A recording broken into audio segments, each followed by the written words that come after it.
It's been a week since Tony's last harrowing nightmare. It will be a while before he'll be able to shake those disturbing images from his teenage head. Thankfully, he's managed to sleep without any interference from unwelcome spider demons or flesh-hungry witches. It was good to know that Derek is there to help him if the monsters gatecrash his dreams. Tony was okay about his new friend Derek. He imagined that he had his own interactive dream cinema, which helped him cope with the magical craziness of it all thanks to his dad. Will tonight be another comfortable ride? Will Tony be able to fantasize about that teacher, the good-looking one that every other boy has the hots for? Or will teacher not be in a stripping mood tonight and become possessed by an angry spirit that enjoys smashing heads into the solid walls of school corridors instead?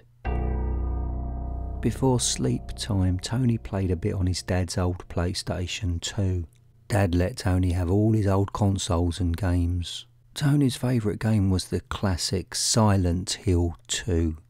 Tony was thrilled playing it from the beginning again, walking for ages in the mist by the river when nothing happens. But this time something was very different. He noticed a person walking behind him on screen, which has never happened before. A young girl was following his character. The cut scene kicked in, and the girl said, "Are you my daddy?" "No," printed on the screen. "If you're not my daddy, then you have to die." Tony's eyes were glued to the screen. This is awesome. Will she turn into a nasty, twisted Silent Hill monster? The screen focused on the little innocent-looking girl. She ran towards camera. The frightening soundtrack boomed from his Astro A40's gaming headset. Tony was imagining just how frightening it would be having a scary-looking kid like this one, wanting to kill him. He thought she'd go right for his throat, and he was right. The cut scene continued. He watched the girl grab with adult strength his avatar's neck, and then the screaming started. Tony jumped out of his gaming chair as he felt her little cold hands on his neck. In real life, she would not let go. She was real in his bedroom, and she was going to kill him. Tony didn't have any time to think about the hows, whys, or what the hells. It was fight or die, and my God, she was a strong little bitch. Tony couldn't get her off. She punched Tony right in the throat, and the impact and the sudden choke almost knocked him out. He gasped for air, then he opened his eyes. He was in bed. No insane, creepy girl, real or on screen. Lying in bed, now in the night-time dark, Tony was on autopilot and he knew instantly what was going on. "Derek, I really need your help." Tony fell asleep again. He woke up in the safe dream place. There was more fog tonight than usual. He saw the DREAMCATCHERS shop. All the lights were on. As he moved nearer to the glass entrance doors, he noticed Derek walking quickly along one of the aisles. Derek's face was frustrated. He was looking for something. The automatic DREAMCATCHERS shop doors opened, giving Tony a weird feeling that the shop itself was expecting him. Tony liked a bit of VIP dream treatment. "Come here, Tony," Derek said. Tony followed the voice.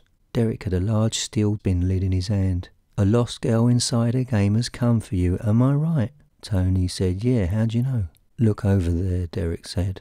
"This aisle is where I keep some of the high-level danger demons, and that girl, Trudy, is one of the most powerful demons you're going to have to deal with."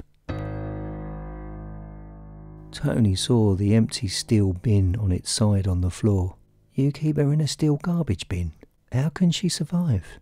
Derek replied, "This is the world of dreams, so anything's possible.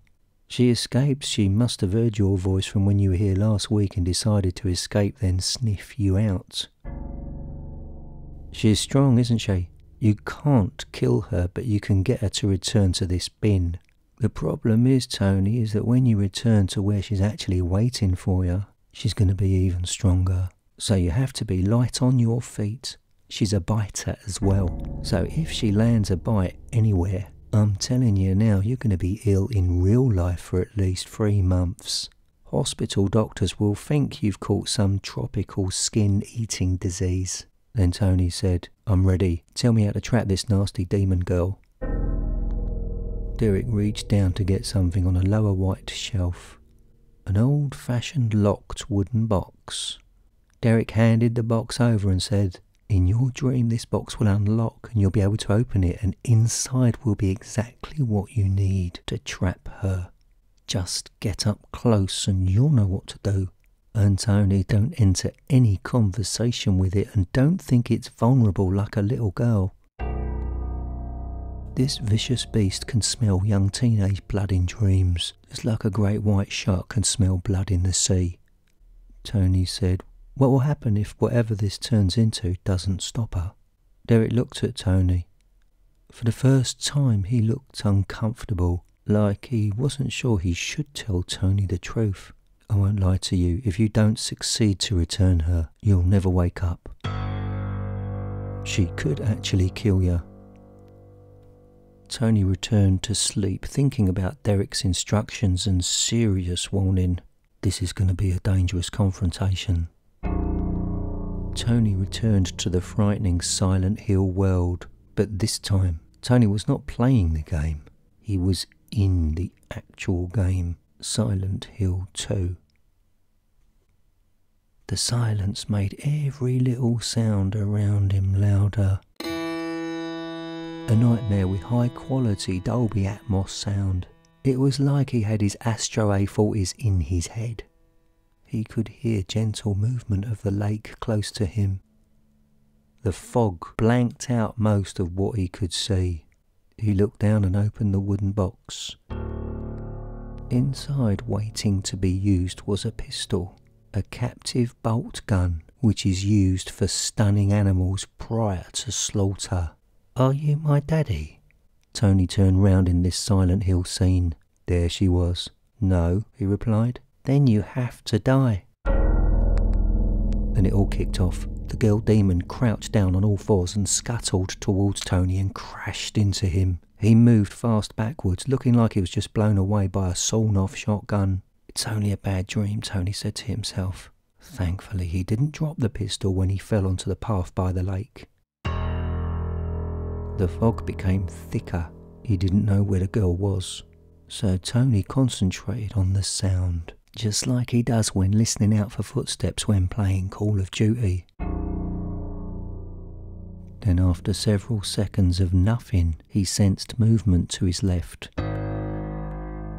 Aiming the pistol, his reflex was instant. The trigger was pulled and the bolt hit the demon in the face. Perfect timing. The impact happened just as the demon was about to launch itself to attack Tony again. The bolt struck the girl demon's forehead with great force. This concussion stopped her in her tracks. If this actually happened in a game, the moment would go viral on YouTube for sure.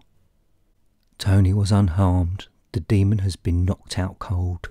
Now the dangerous demon has been returned to the steel garbage can located in Derek's DREAMCATCHERS shop. It's time for Tony to move on from that unpleasant nightmare episode. Tony never played Silent Hill 2 after that. The next day he returned to school, grateful that there was no fog and he could see everything clearly. It was a good day that day. The sun shined and Tony's world was all calm. Enjoy normality while you can, Tony. You can't predict what day or time your next nightmare is gonna start. My name is Bleeding Critic. This channel is called Bedtime Horror Stories from the Clown. Follow me on Twitter. Explore my website bleedingcritic.com. Slam your finger down on that subscribe button. Make sure you experience the other episodes of Derek and the DreamCatchers shop. Now I'm inside your skull, I ain't leaving.